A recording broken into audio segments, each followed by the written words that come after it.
Saturday, ito yung Bikers Cafe. Ito yung Kotokwahan. So ito na yung pababa na yan ng GB1 or ng Ampig. So nakapaglakad tayo from Paraiso, actually sa bahay hanggang dito. Dumaan ako sa C6.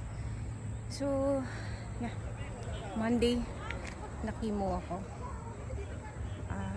Nag-rest ako sa bahay ng 3 days for the side effects.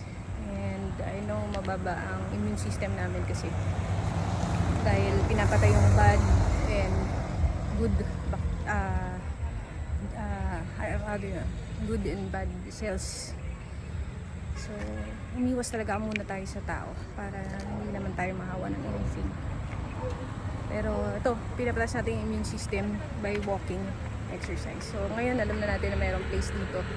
Sakto, malamig pa ng January and February, makapag-walking pa. Everyday kung gusto ko lang. Yeah.